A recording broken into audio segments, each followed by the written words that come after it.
Then it's chart update. Ayan pa, prutas.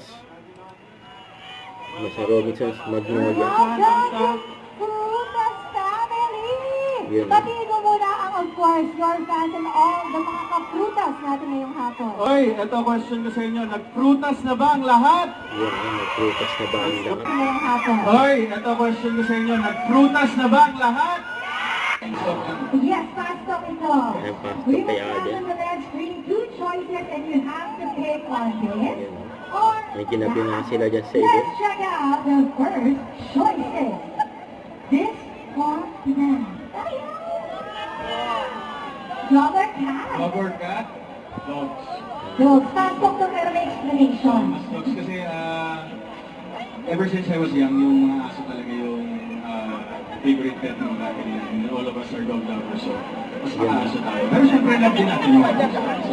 Of course. Our fur babies. Ayan, mahal natin na. Kaya kung magkikiki na dog. Ayan naman. Okay, on. Let's see natin. Ano kaya this or that? Sunrise or sunset? Sunset. Sunset. Sunset. Okay. Siyempre, number one, yan yung time hindi na masyadong mainit. Ayun. And then you really get to reflect on all the things that happened on that day. Parang it's a culmination of all the things you were able to finish. And kung naging makabuluhan ba yung araw, it's a time for realization to end my day. May experience ka na ba na pwedeng i-share sa amin about sunset na memorable to you? Actually, sunsets with family, especially kapag yun, on vacation, because I seldom see them because of yung work ko dito sa Manila. But most of the time, if I'm with people who matters in my life during sunsets, those are the ones that is memorable.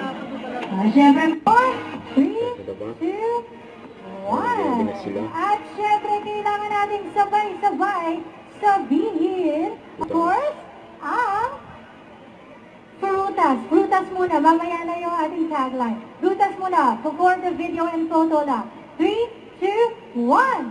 Prutas! Okay, Sir Nestor, would you like to say a few words?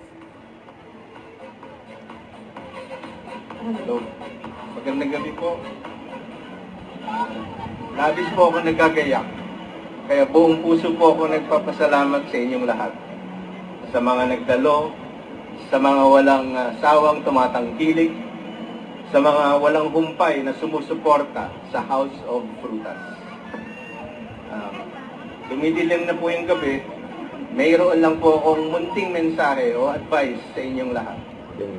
Kung talagang gusto po natin maging katulad ang ating idol na si Ginoong Alden Richards, araw-araw po tayong uminom ng prutas buko juice. Saka prutas mango shake.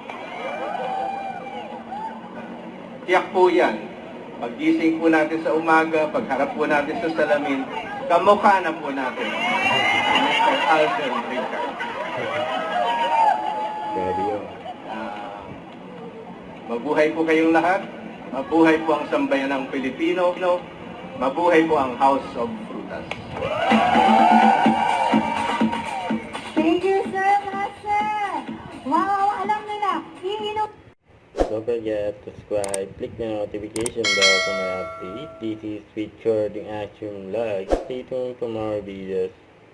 See ya.